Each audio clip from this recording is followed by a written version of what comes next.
into a brand new wave, drowning out the noise it's tame.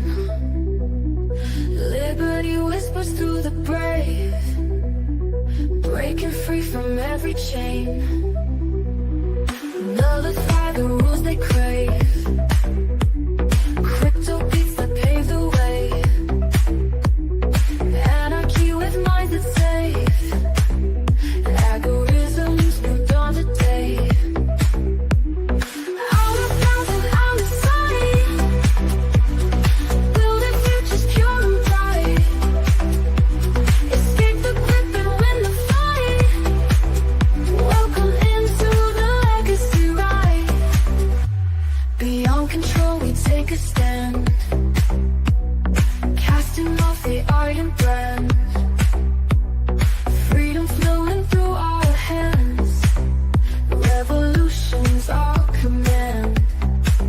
Decentralize the way we plan, all together we expand. Breaking shackles for the clan, in this journey we're on pan. Out of bounds and out of sight, building futures pure and bright. Escape the grip and win the fight. Welcome into the legacy ride.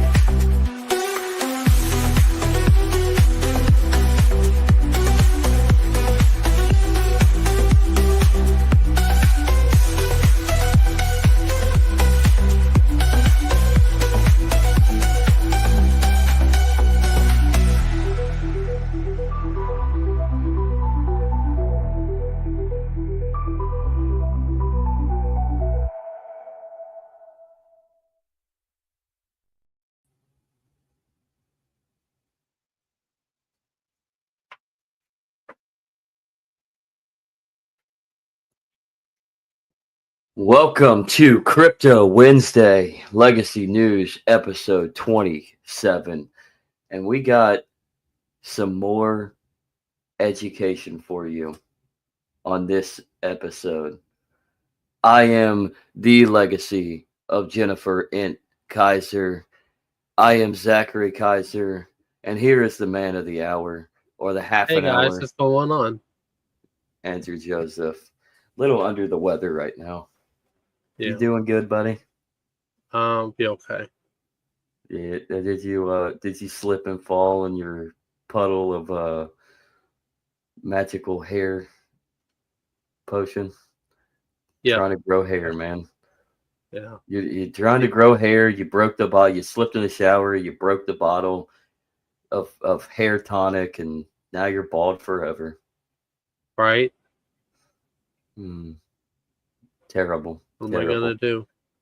What are we gonna do? What are we gonna do? Well, what we're gonna do is we're gonna try to teach people about crypto so that you can actually invest in yourself, become your own bank, figure out another pathway out of this shithole that we live in, known as the third world of the United States of America, this banana republic, and you can go where you're treated best when you go the nomad capitalist route and get the hell out of this country. But first, Right? you got to know crypto, and you have a video for us, right?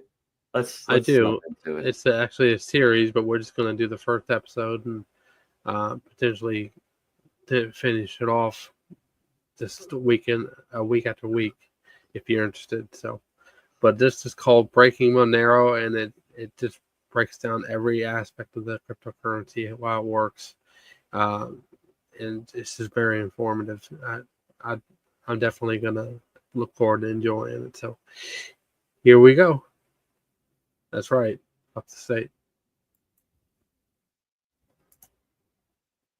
Hello, everyone, and welcome to the first episode of Breaking Monero. Breaking Monero is a series of episodes where we explain the limitations of Monero's security and privacy in a comprehensive and understandable way.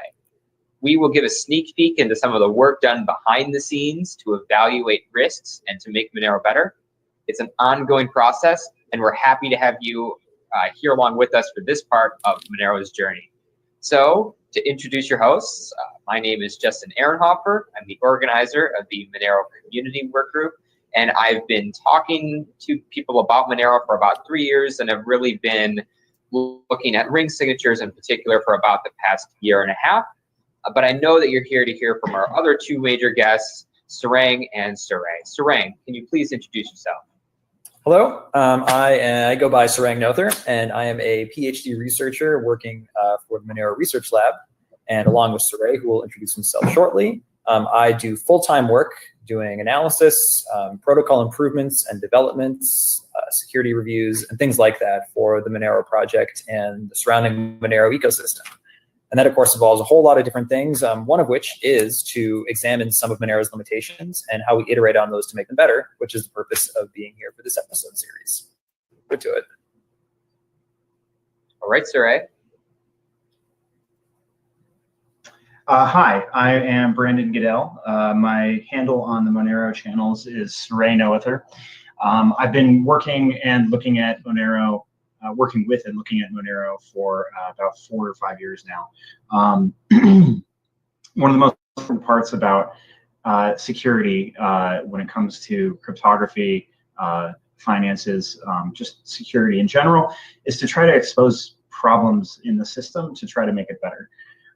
And I think that talking about how to break Monero and bringing issues to light is going to do a lot of good things for people's financial privacy. In particular, it's not going to mislead people down a garden path thinking that Monero is the most secure thing in the world. And maybe, you know, if you're using technology that involves encryption to keep yourself safe in your everyday experiences, then knowing exactly the limitations of how that technology works, knowing exactly what it does and does not do, is going to be very critical to the way that you go about using that technology. So conversations like breaking Monero are really important, and they're going to make Monero better. All right, thank you, Suray and Sarang. We're really pleased to have both of you on. This is going to be a series of multiple episodes where we'll be diving into several limitations of Monero when it comes to mostly related to privacy, but also related to security and what we can see going forward. Breaking Monero is a series that really helps people understand these limitations going forward, what it really means to people, and how people might have to adapt in order to meet these sort of limitations. It's for someone who already understands the basics of Monero, understands maybe what a ring signature is on a broad level. So make sure to take the time to look at existing community resources there if you have not already looked at those before. And it's not for someone though that is looking to go directly into the math and other related resources. For that, we have other resources like Zero to Monero, where you can take a deep dive into the cryptography. The level of math and cryptography covered in this series is going to be very slim to none. It's really on making sure everyone understands the big major ideas from these regards. But ultimately, we want to talk about these going forward in the series. One important thing to note is that Monero's privacy and security over time have changed dramatically. It's not a sort of static situation where privacy has stayed the same over the years. Instead, Monero is really an evolving testbed of sorts in terms of the level of privacy and security that it provides and how it provides these different mechanisms going forward. Sarang, did you have something? Yeah, I mean, I think a common misconception in this space, and kind of just in the cryptographic and kind of computer science space in general too, is that things like privacy and anonymity are just some kind of switch where it's either off or it's on and you have it or you don't. And I understand why people have those misconceptions. I mean, projects like Monero often kind of just to make things easier for people just say, oh, you know, we're private or we're anonymous or we're fungible or whatever you want. But I mean, even kind of down at the base formal level, when it does come down to the math that we're not going to talk about, there are ways to formalize kind of the different threat models and use cases for which you might want types of privacy or anonymity. So it all really depends on very particular models. So when we say things like private or anonymous, it really does become an iterative process, kind of taking different threat models that people have, different common use cases people have, and trying to tailor the way that we design the system and how people use the system in order to meet those needs. So, people say, why do you keep changing this all over time? And, why is it iterative? Why can't you just go and get it right all at once? Well, it's because the formalization of this is very complex, and the way that people use it changes over time as well. As we're going to talk about later, as I'm sure you're going to mention, people are probably going to be using exchanges more often. And we're going to talk about the fact that comes with certain consequences, as opposed to folks just kind of using a cryptographic asset in a peer-to-peer sense. So as people change their uses over time, and as we have a better understanding of what those threat models are, we iterate on it. So Monero does continue to get better over time. It should continue to get better over time, and it does continue to get better over time. So it's not a switch. We just keep making it better. I think everyone else is muted. Another thing that I would like to point out, actually was pointed out to me recently by Josh Goldbard at MobileCoin. He pointed out the difference between privacy and secrecy. The idea of privacy may include something like protecting your neighbors from being able to peek into your house, but the idea of secrecy is something like complete and total secrecy, information stored inside of a black hole. And there are gradients from one end to the other. And I think that a lot of people in this space, like Sarang just pointed out, think that secrecy is just a switch that you can turn on, and all of a sudden all of your information is in a black hole. When in fact, really, we have to climb this mountain of privacy inch by inch, attacking one feature at a time, because there really is no way to obtain perfect secrecy. And not only that, yeah, that's all I'll say about that, actually. If you could cut that part out, that'd be great. Well, that's also a really good point too, especially when it comes to something like a cryptographic asset where you are inherently interacting, publicly with people. You may be keeping things about your transaction secret and safe with Monero, but you're still broadcasting data to the entire world. It'd be a pretty useless ledger if it only existed in a black box. So, if you want perfect secrecy, encrypt all your data, chop all your Ethernet cables in half, throw away your Wi-Fi router, and don't talk to anybody. That's, I guess, kind of the black box for information secrecy, but it's also pretty useless. So the fact that we have to do interactions means that there is information flowing, and the fact that there's information flowing means that the attack surface we have to consider is pretty large. But once again, like has been said, it is not a switch. It's like, a mountain where you're not quite sure where the top is. You keep climbing anyway. Yeah, and I think that's generally an important distinction. I know that Sarang, the two of us include this in a lot of our talks about privacy, that sure, a feature might make something on or off, but it doesn't mean something's perfectly private or perfectly transparent. So it's important to stratify or sort of communicate that to people, that these are very nuanced. It's very difficult to say what exact level of privacy provides, and the best way we really can do that is based off people's use case and their threat models we're trying to go around. Any other last comments on the difficulty of privacy and how it sort of changes over time in Monero, or should we keep moving on to talk about, okay, go ahead. I do have one more comment, and this is actually sort of a more broad comment about the world in general. Privacy, information privacy, is a race between you and people who want your information. It's an arms race. It's like a Cold War. And as you develop new technologies, you're going to find people who figure out ways to just kind of heuristically get around the fact that you hid some information with cryptography.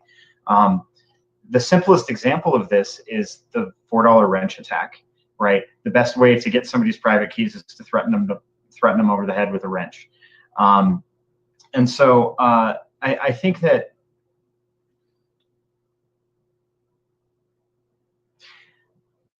I forgot where I was going with this. I'm sorry. We're not live streaming this on YouTube, are we? Nope. Okay, awesome. Whatever it is, I'm sure it was great and insightful. We have many episodes to eke it out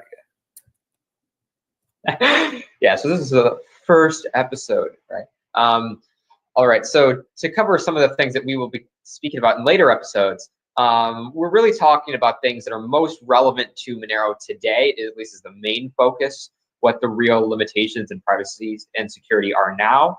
But in order to understand a lot of these current concerns, we also need to look to the past a little bit and discuss what previous issues that Monero has had and how we've addressed them. And we'll cover some of the basics in breaking Monero, such as zero decoy transactions, which again are not a concern in Monero anymore, but were a large issue that Monero needed to address and improve upon as we sort of made Monero better and more private going forward. However, we will still cover quite a few current considerations like metadata analysis, like poison output analysis, like IP metadata analysis, and quite a few other potential attacks where people will try to either probably know something or heuristically try and figure out more information about other users to potentially impact the information learned as you're transacting on the Monero blockchain. So these are all things to look forward going into the next few episodes. But of course, you need to keep in mind what your use case is when using Monero. Again, what are you trying to use Monero to protect you from? If you are just using Monero to try and hide a Christmas present or a holiday present that you're purchasing for one of your friends, you probably don't need a very, very strict sort of threat model. Meanwhile, if you're in a country where they are trying to surveil everything that you're doing on the internet, you obviously have a much stricter threat model. So we need to sort of try and help balance these things. This Breaking Monero series can't tell you what your specific use case is, but we can try and cover what sort of considerations you should be thinking about, and you as a listener will have to figure out if it's really important to you and if it's relevant to you. Do either of you have a recommendation in sort of helping people make that sort of determination? Well, I guess one thing I'd like to say too is that I really don't like the lack of distinction between things like the word analysis and things like the word attack. So we're going to talk about a lot of different ways that an adversary, or the good guys like us who also want to think like an adversary, there's a lot of different ways that the adversary might try to get certain kinds of information by examining transaction behavior or the Monero blockchain itself. But saying that you have a method of analysis or saying you have an attack, whatever that means, does not necessarily mean you have broken anything or that you've defeated a particular use case. So the analogy I like to think of in my head, right, is that you can think of like one of the old school old stone castle walls. There's a lot of different ways you could try to attack that castle wall.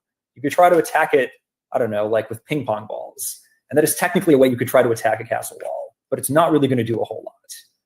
You could take a giant cannonball and try to use it to attack a castle wall, and that's going to have a much different effect.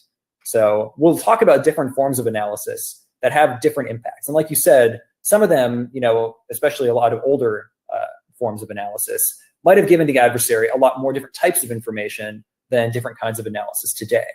So I think that's important to keep in mind. So when we talk about attacking Monero, we're not going to tell you right now how to like de-anonymize people for sure or anything. These are all different forms of analysis that you might do to try to kind of eke out bits of information or ideas behind things we often call heuristics, which are more or less educated guesses about information. They're very different things, and it doesn't mean that you necessarily have anything to be terrified about. But there are different ways that you might go about trying to do attacks or analysis. One thing I would like to add is that essentially, even if you compare Monero or other private cryptocurrencies like Zcash or Verge if you compare those currencies to something like cash, well, how many witnesses to a transaction do you need for a cash transaction? It's just two, usually one person handing off a $20 bill to another person. There may be no other witnesses and no other record of that transaction whatsoever. If we can compare something like Monero to a model that is based on a cash model, and we can walk away from that comparison relatively favorably, or with a list of issues that we can attack about how we're different from something like cash, then we can walk away with some sort of model of how to improve. So if you look, for example, at our different threat models, if you have, even in a cash-based world, if you have somebody who's spear phishing and they're targeting a specific individual, and they are gathering as much information as possible about one specific individual. Even if you're using cash, that individual is probably pretty screwed. The law enforcement agents are probably going to mark the bills somehow and trace you down and use serial numbers to catch you. On the other hand, if you have something like dragnet surveillance that's trying to do a large-scale analysis of like a whole blockchain at once, you have some degree of a different model to deal with, right? So if you're the sort of person who's afraid of being spearphished, then yeah, I would say generally try to go live in the woods somewhere and never interact with any human being ever, because even your cash transactions are vulnerable. On the other hand, if you're somebody who's interested in avoiding a dragnet surveillance situation, maybe you're a little concerned about the state of how much information Facebook or Amazon have about you, then something like Monero might end up providing the sort of protection that you need in order to, you know, lead a private lifestyle in the 21st century, which is sort of a joke. But it's a laudable goal anyway. That's why we're all here. It's like government intelligence is an oxymoron.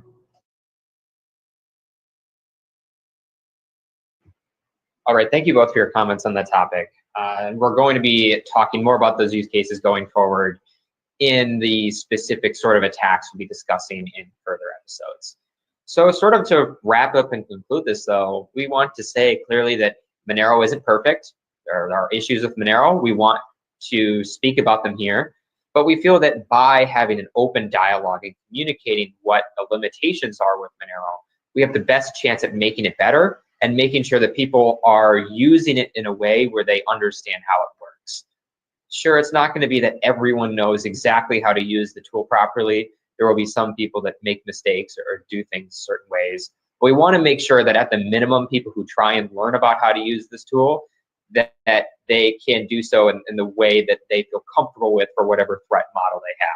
And we also want to improve the Monero protocol so more people, so that the normal use model of Monero fits what their expectations are for Monero. This is really sort of the things we want to talk about and open a dialogue for outside of the normal research community in this Breaking Monero series to make it more available for the outside community and others to learn about and to get an initial impression of.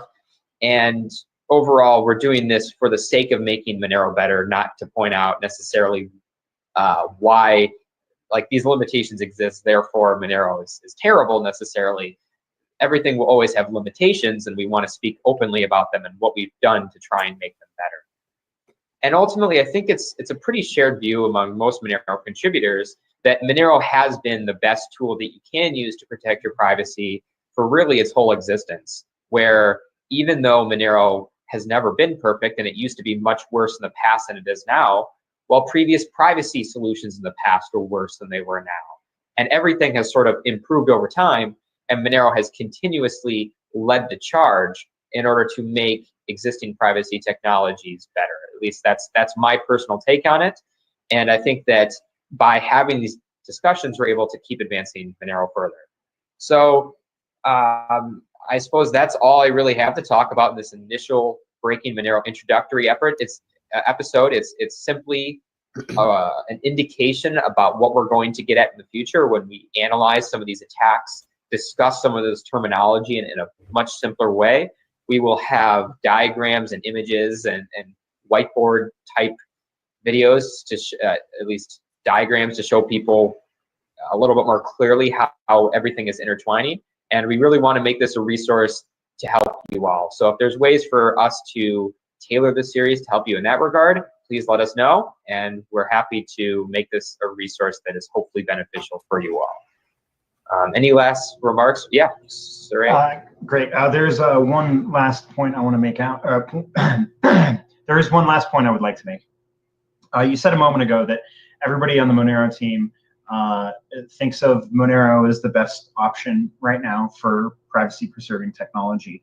And I do want to point out that there are a lot of good options for privacy-preserving technology in the cryptocurrency space. They all, each stem from a totally different design philosophy. So, for example, Zcash uses a trusted setup, and if you trust that setup, then their privacy is fantastic if you stay in the shielded pool. and you don't do anything silly like giving away your wallet information, then Zcash is great. But Monero has this design philosophy that is inherited from CryptoNote and inherited from Bitcoin, that we should try to avoid trusted setups at all costs.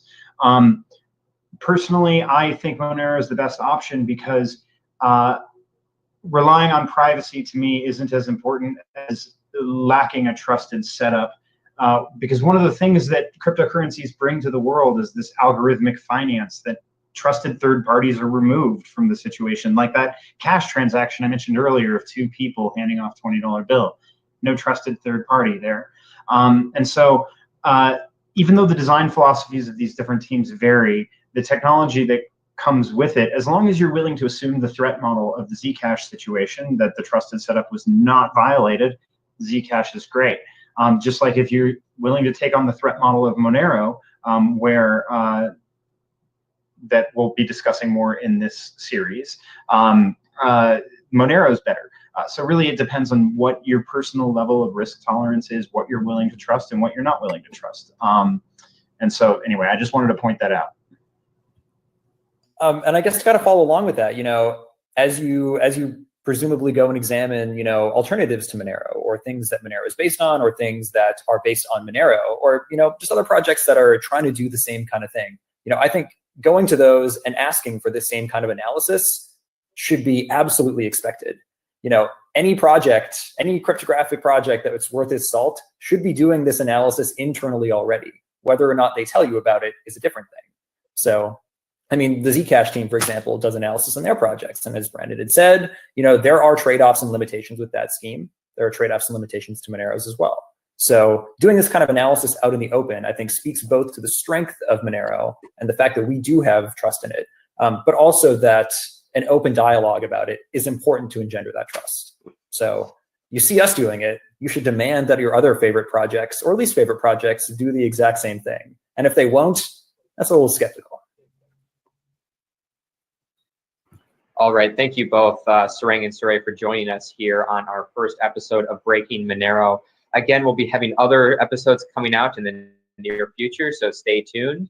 We'll be covering topics, again, ranging from IP metadata analysis to the difficulty when people reveal a lot of view key information to the poison output attacks. So we're really trying to give a pretty comprehensive view over a lot of the major concerns in Monero today in relation to security and privacy. So again, we're really happy to have you watch us today, and we hope that this will be a useful resource for you going forward. All right, take care, everybody. Welcome to the second episode of Break. That was actually a pretty good. That was a good episode. Good little introduction. That was about 6 years ago. It looks like that it was posted on YouTube. Maybe, I don't know when they actually recorded it. I'd assume around the same time.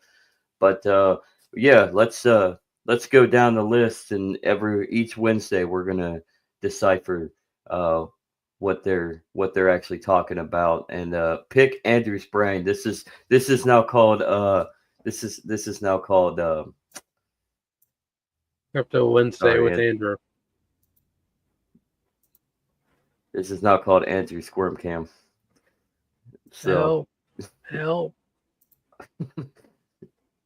So, but with that, see, I wrote notes. We'll try to keep this as short as possible, but look at me. Look at me. I am the media now. You dropping the pipe bomb? I'm dropping the pipe bomb. So actually, speaking of that, since we were watching that before we got on the well, you were watching something else, and then I decided to sneak in the pipe bomb. When we were watching before we started recording, CM Punk said something about the fourth wall, right? Oh, I broke the fourth wall. My first question for you, and then try to keep it as short as possible, Andrew. I know you can. Okay. You can't contain yourself, but is Monero that fourth wall that can protect individuals from a growing surveillance state? Well, it depends on what you're doing. I know that recently there have been and implementation NFTs on the Monero blockchain, and that really violates the space necessary to make sure that you have that privacy and security, because they can trace where the NFTs come from and where they're going. Anything else? I'm here to learn and explore. You're the answerer, the respondent. I'm the petitioner. You are the respondent in this civil litigation court. Excuse me. I have a pill stuck in my throat. I take medication. But yeah, with that though, to go off of that question and your answer, is there a perfect coin out there? Or No, will there there's ever not. be a perfect coin? Will There's there ever not. be a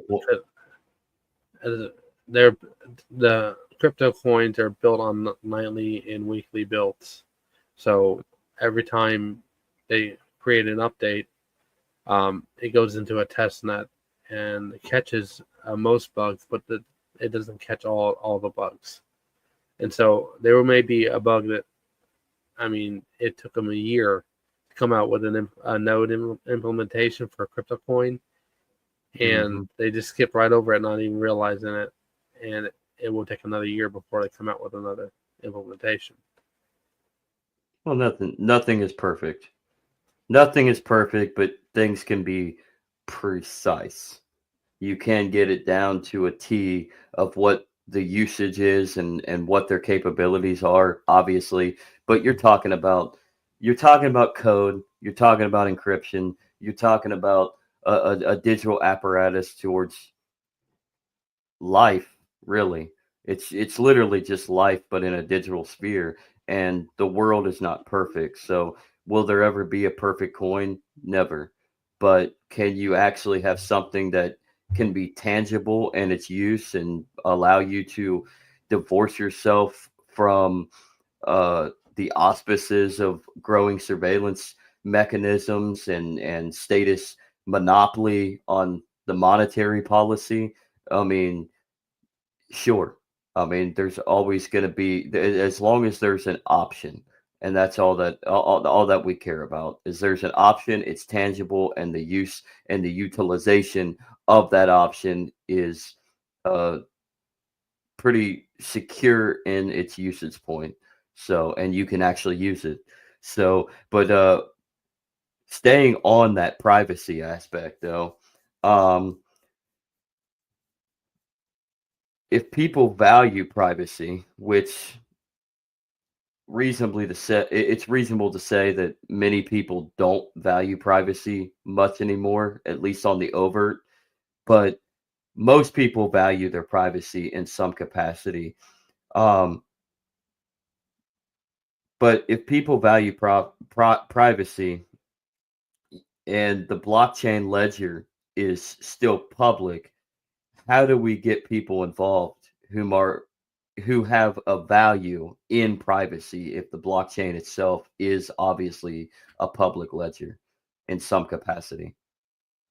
Well, I mean, you make it easier for them to learn how to mine Monero, for example, or teach people how to set up a paper wallet or a hardware wallet. I mean, it's just about repetition and getting involved and staying consistent with that repetition.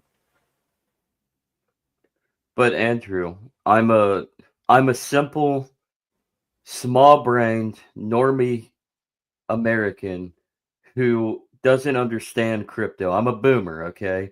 So, with that, to go off of that question, what makes blockchain assets like Monero? I'm sorry, I can't even read my own writing. What makes Monero private? I Well, can't even it's read. all about like I was talking about the ring signatures. That's a feature of how the blockchain works. Is that whenever you send a transaction, it connects with other transactions and filters it, kind of like a coin mixer, as what Bitcoin Core people used to do on the dark web. because the FBI, that's what Ross Ulbricht, that the people that were doing that were using coin mixers to hide their identity. So with Monero, ring signatures make it incredibly difficult for you to it's impossible in theory to trace down wallets and transactions.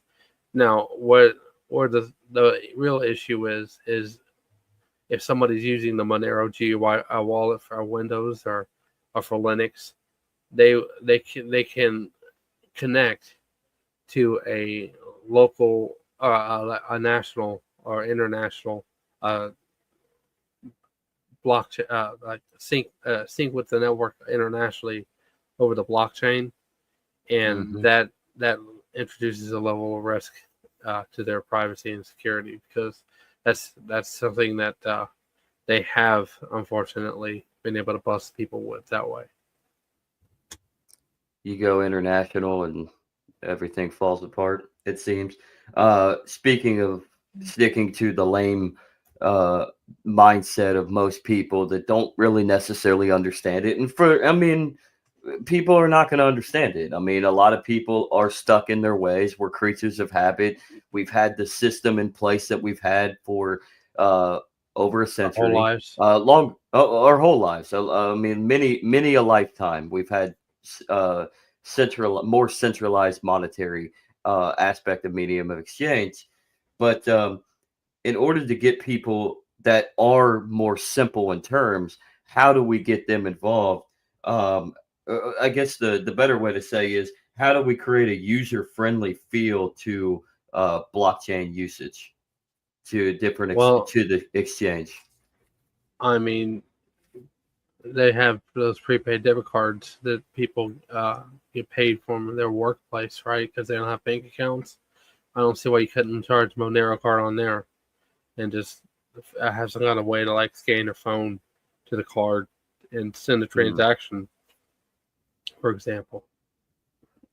But wouldn't that run into a situation where you're centralizing what's supposed to be decentralized if you do something like that? If you do it, I'm saying that it's synced up to the Monero blockchain. It's not synced up to a company. So Okay, it's like an open source, open hardware implementation of Monero as a physical card.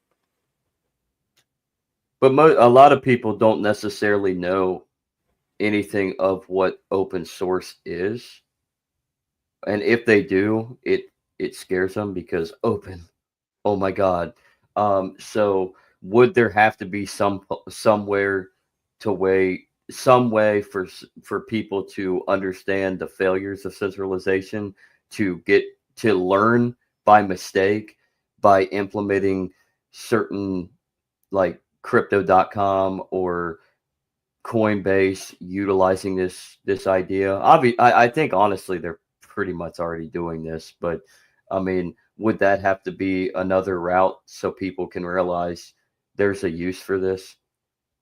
Well, you just recommend that people look into Mt. Gox and they see how a central point of failure and everybody putting their weight on one specific spot will ruin your opportunity, whatever you're trying to do. So you have to be more realistic and flexible with what you're doing.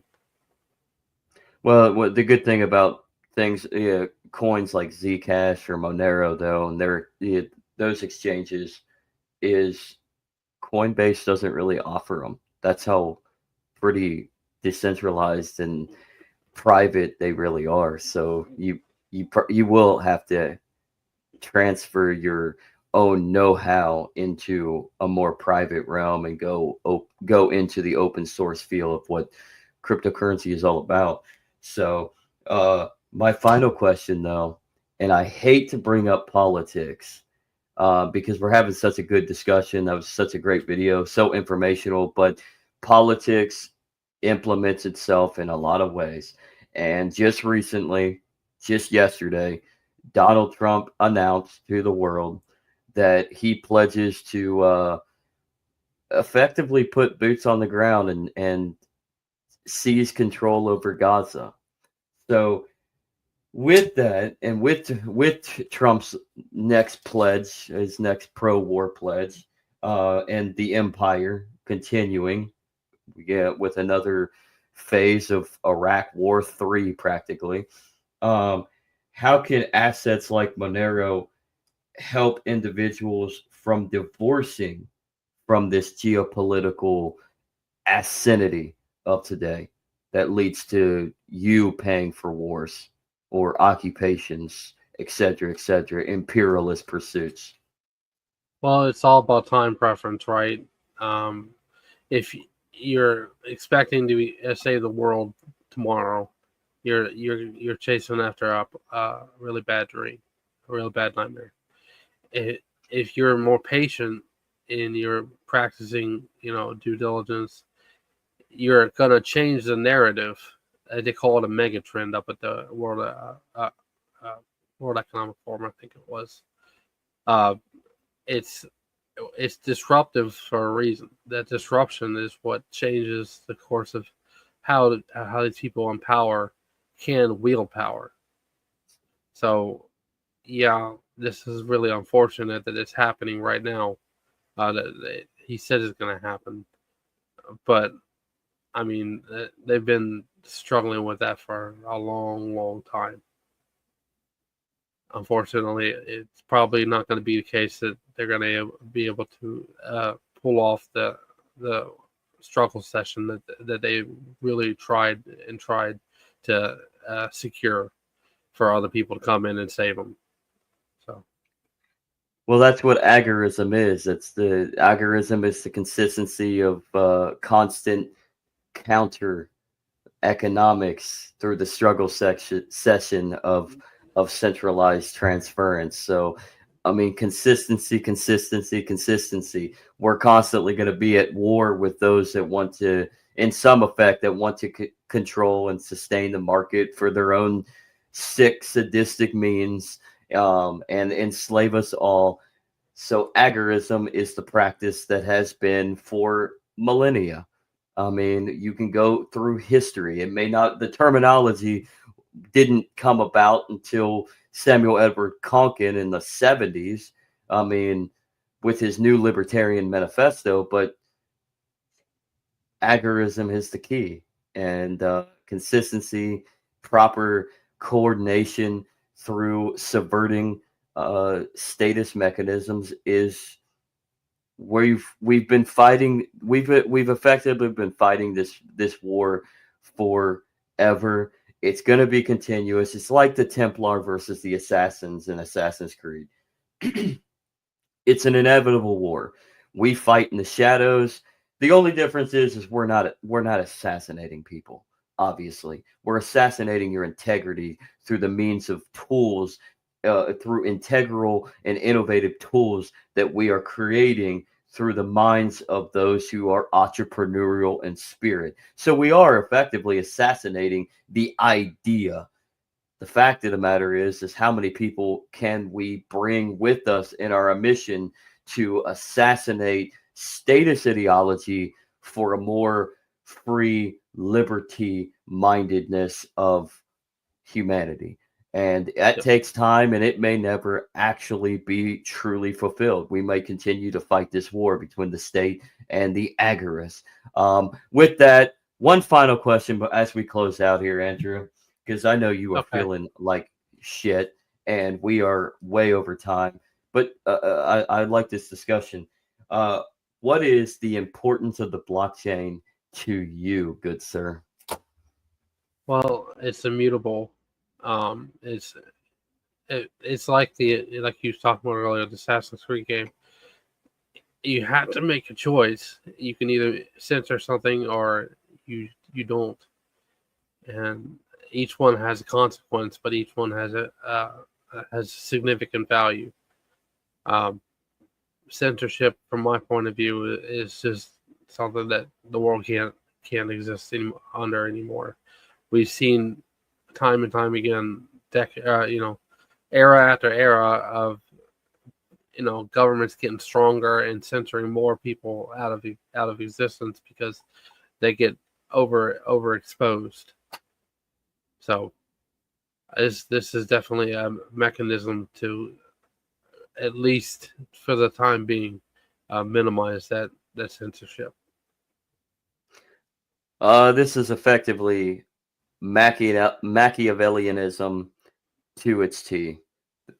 I said it before. It's a constant battle between one side and the other. So the Machiavellians, as they are referred to, take that straight to the source of their interpretation of, say, the Prince, where it is, which they're correct, where you have to have a means to control your subjects through either fear or love. And in order to get people to love you, you're going to have to get them to fear you. Otherwise, they're just not going to respect you. So that's their trek. Our trek is to counter that, to do the old Don Illuminati trick that they say that Tupac did. Act like they got us, and in reality, we're somewhere in Cuba smoking a cigar and drinking whiskey, fine whiskey from Scotland.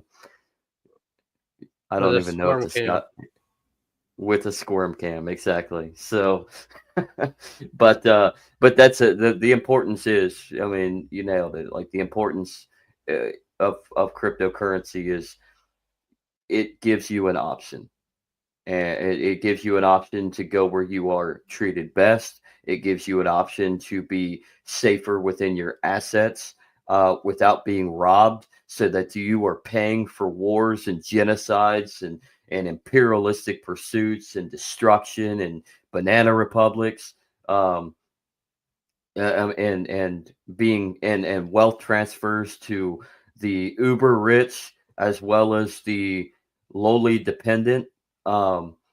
It knocks you off of the welfare grid, and that's the importance to me when it comes to the use of cryptocurrency, the blockchain, and especially assets like Bitcoin Cash, and Zcash and Monero. I mean, it gives you an edge. So, with that, Andrew, anything else you want to say before we close out? No, it's a great episode. Hope we can keep watching the series in the next coming Crypto Wednesdays. It's just very informative. So, yeah, next Wednesday, tune in. We're going to continue through this trek on breaking Monero. We're going to dive into it. So every Wednesday for right now, that is the series. This is the Breaking Monero Crypto Wednesday series. So with Andrew. So so with that, have a great Wednesday evening, everybody. A great rest of your week, and live long and prosper, as they say in Star Trek. Thanks for watching. Peace. See you later.